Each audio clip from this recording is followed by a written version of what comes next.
ગુજરાતમાં ગરમીનો પ્રકોપ યથાવત છે। અનેક શહેરોનું તાપમાન 40 ડિગ્રીને પાર પહોંચી ગયું છે। સામાન્ય કરતા 3 થી 5 ડિગ્રી વધુ તાપમાન નોંધાઈ રહ્યા છે। ત્યારે અમદાવાદ, ગાંધીનગર, બનાસકાંઠા, સાબરકાંઠામાં પણ પારો વધ્યો છે। વડોદરા, રાજકોટ, સુરેન્દ્રનગર, અમરેલી અને કચ્છમાં પણ ગરમીમાં વધારો થયો છે।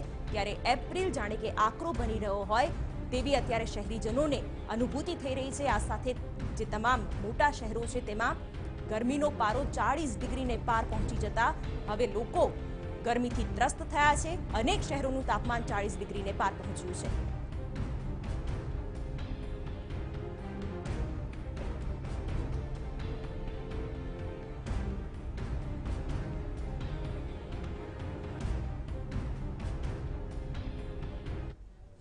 તો આ સાથે રાજ્યભરમાં અત્યારે કઈ રીતની સ્થિતિ છે ગરમીને લઈને તે વિશે અમારા સંવાદદાતા જણાવી રહ્યા છે। રાજકોટથી ગૌરવ દવે જોડાઈ ગયા છે। આ સાથે જ અમદાવાદથી અજીતસિંહ જોડાઈ ગયા છે અને બનાસકાંઠામાં શું હાલ છે તેના વિશે જણાવી રહ્યા છે સંવાદદાતા કુલદીપ પરમાર। અજીતસિંહ, સૌથી પહેલા આપની પાસેથી જાણવા માંગીશું કે કઈ રીતની પરિસ્થિતિ અત્યારે અમદાવાદના માર્ગો પર જોવા મળી રહી છે, કારણ કે એપ્રિલ જ એટલો આકરો થઈ રહ્યો છે તો આગામી સમયમાં તો ગરમી કેટલી વધશે? ચોક્કસ શિવાની, જે પ્રમાણે ગરમીનો પારો વધી રહ્યો છે એની સાથે સાથે આકાશમાંથી અગન ગોળા વરસી રહ્યા છે। મહત્વની બાબત એ છે કે સતત વધતી ગરમીને લઈ અને રાજ્યના જે હવામાન વિભાગ તરફથી આજે યલો એલર્ટ જાહેર કરવામાં આવ્યું છે। ખાસ કરીને હવામાનના અધિકારીઓ તરફથી સ્પષ્ટ એવો નિર્દેશ આપવામાં આવ્યો છે કે 12 થી જે 4નો ગાળો છે ત્યાં વધુ ગરમી પડતી હોય છે ત્યારે નાગરિકોએ બહાર નહીં નીકળવું જોઈએ કામ વગર। અગર બહાર નીકળવાનું થાય તો સાથે સાથે લીંબુ પાણી છે, સુતરાઉ કપડાં છે અને જે માથે છે ટોપી કે એવું કંઈ વસ્ત્ર પહેરવું જોઈએ। મહત્વની બાબત એ છે કે બહાર નીકળવામાં આવે તો શેરડીનો જ્યુસ છે, મહત્તમ પાણી પીવું જોઈએ।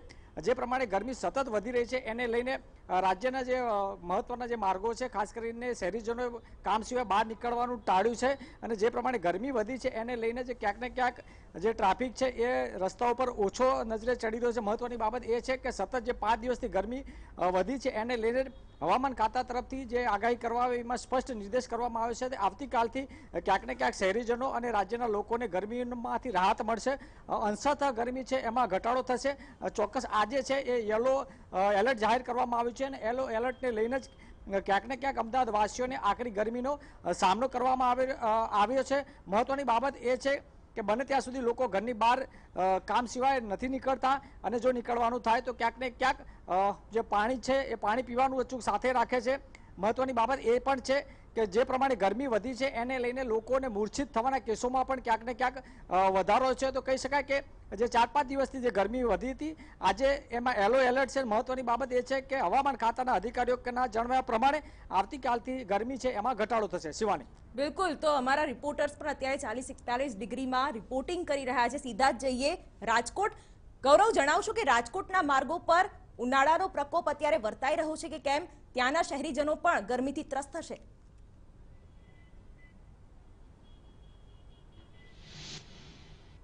ચોક્કસ જ શિવાની, જે રીતે એપ્રિલની શરૂઆત થતાની સાથે જ જે આકાશમાંથી જાણે કે અગનગળા વરસતા હોય તે રીતનું વાતાવરણ જોવા મળી રહ્યું છે। રાજકોટની વાત કરીએ તો રાજકોટમાં ગઈકાલે 43.3 ડિગ્રી જેટલું તાપમાન નોંધાયું હતું, તો આજે પણ 43 ડિગ્રીને પાર જ્યારે તાપમાન પહોંચ્યું છે ત્યારે રાજકોટ મહાનગરપાલિકા દ્વારા ઓરેન્જ એલર્ટ જાહેર કરી દેવામાં આવ્યું છે। હું આપને જે રસ્તા પરના જે દ્રશ્યો છે તે દ્રશ્યો બતાવવાના પ્રયાસ કરશે મારા કેમેરામેન। જે રીતે આખી જે લોકોની જે અવરજવર હોય છે તે અવરજવર પર પણ ખાસી અસર જોવા મળી રહી છે, કારણ કે જે રીતે બપોરે 1 વાગ્યાથી લઈને સાંજે 5 વાગ્યા સુધી જ્યારે રાજકોટ મહાનગરપાલિકાએ પણ લોકોને ઘરની બહાર ન નીકળવા અપીલ કરવામાં આવી છે ત્યારે આપ દ્રશ્યો પરથી અંદાજ લગાવી શકો છો, કારણ કે જે આ જે રસ્તો છે તે ટ્રાફિકથી ધમધમતો રસ્તો હોય છે, પરંતુ જે ઉનાળાનો જે સમય શરૂ થઈ ગયો છે અને ખાસ કરીને બપોરના સમયગાળા દરમિયાન લોકોની પણ ક્યાંક ને ક્યાંક અવરજવર છે તે ઓછી જોવા મળી રહી છે। તો બીજી તરફ જે લોકો બપોરના સમયગાળા દરમિયાન જ્યારે ઘરની બહાર નીકળતા હોય છે ત્યારે પોતાના જે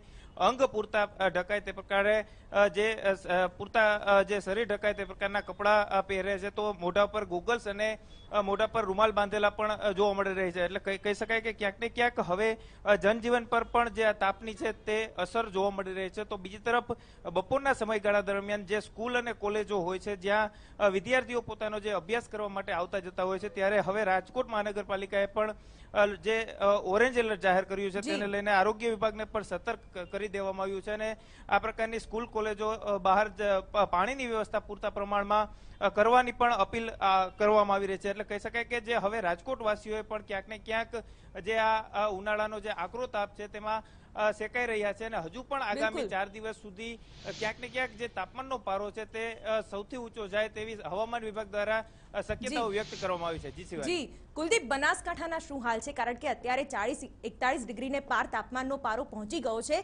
ત્યાંની શું સ્થિતિ?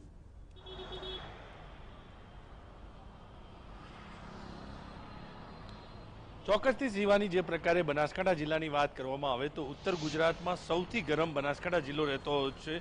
ખાસ કરીને ડીસાની વાત કરવામાં આવે તો જે વેપારી મથક ડીસા છે તેનું તાપમાન વધુ હોય છે.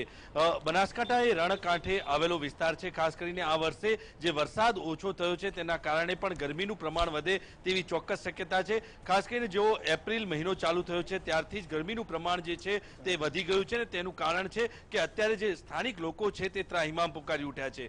બનાસકાંઠામાં મુખ્ય મથક પાલનપુર અને ડીસા આ બે મુખ્ય નગરો છે. જ્યારે અત્યારે બપોરે જ્યારે સૂર્ય મધ્યાહને હોય છે ત્યારે ગરમીનું પ્રમાણ જે હોય છે તે ખૂબ જ વધી જાય છે અને તેના કારણે લોકો બહાર આવવાનું ટાળતા હોય છે. ખાસ કરીને રણ વિસ્તારની વાત કરવામાં આવે તો સુઈગામ, વાવ અને થરાદ આ જે વિસ્તાર છે તે શુષ્ક વિસ્તાર છે અને આ વિસ્તારમાં જે ગરમીનો પારો છે તે 45 ડિગ્રી ઉપર અત્યારથી જ પહોંચી ગયો છે. ગરમીની હજી શરૂઆત થઈ ગઈ છે તે દરમિયાન જ આ પ્રકારે ગરમીએ જ્યારે પ્રકોપ વરસાવ્યો છે ત્યારે ત્યાંના જે લોકો છે તે ત્રાહિમામ પુકારી ઉઠ્યા છે. હજુ પણ ગરમીની વધવાની શક્યતાઓ છે ત્યારે ખાસ કરીને બનાસકાંઠા કે જે આંતરરાષ્ટ્રીય સરહદ ધરાવે છે તે સરહદ ઉપર જે સૈનિકો ફરજ બજાવે છે, રણ વિસ્તાર હોય છે અને આ જે રણ વિસ્તારમાં જે તાપમાનનો પારો હોય છે તે 50ને પણ આંબી જાય છે. અત્યારથી જ જે ગરમીનો પારો છે તે 45 ડિગ્રીથી વધુ થઈ ગયો છે. એટલે કે સ્થાનિક લોકો તો ત્રાહિમામ છે, પરંતુ જેના પર સરહદની સુરક્ષાની જવાબદારી છે તે BSF જવાનો પણ આ ગરમીથી ત્રાહિમામ પુકારી ઉઠ્યા છે. અત્યારે તો આ સરહદી વિસ્તારમાં પાણીની કોઈ સમસ્યા ના ઊભી થાય તે માટે જે વહીવટી તંત્ર છે તે કામે લાગ્યું છે, પરંતુ ગરમીનો પારો જેમ જેમ વધી રહ્યો છે તેમ સ્થાનિક લોકો ત્રાહિમામ પુકારી ઉઠ્યા છે. અત્યારથી જ જે પ્રકારે લોકો પોતાના માસ્કનો ઉપયોગ કરી રહ્યા છે, મોઢે રૂમાલ બાંધી રહ્યા છે, ખાસ કરીને ઠંડા પીણાનો ઉપયોગ કરી અને ગરમીથી રાહત મેળવવાનો પ્રયત્ન કરી રહ્યા છે. પરંતુ કહી શકાય કે એપ્રિલ મહિનામાં જે પ્રકારની ગરમી પડી રહી છે તે ગરમી જોતા અહીંના સ્થાનિક લોકો અત્યારથી જ અટવાયા છે કે જો એપ્રિલ મહિનામાં આ પ્રકારની પરિસ્થિતિ હોય તો જ્યારે મે મહિનાની ગરમી હશે ત્યારે કયા જે ગરમીનો પારો છે તે ક્યાં સુધી પહોંચશે.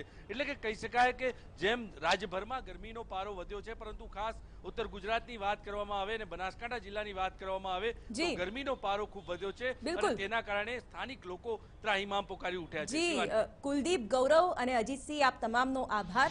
તમારા સંવાદદાતાઓએ આ તમામ વિસ્તારમાં અત્યારે ગરમીને લઈને શું સ્થિતિ છે, ત્યાંના નાગરિકો પણ અત્યારે ગરમીથી ત્રસ્ત છે તે વિશેની પરિસ્થિતિ અંગે પણ માહિતગાર કર્યા. ત્યારે અત્યારે એવરેજ કહી શકાય તો 40 થી 41 ડિગ્રીની આસપાસ તમામ વિસ્તારોમાં તાપમાન રહી રહ્યું છે.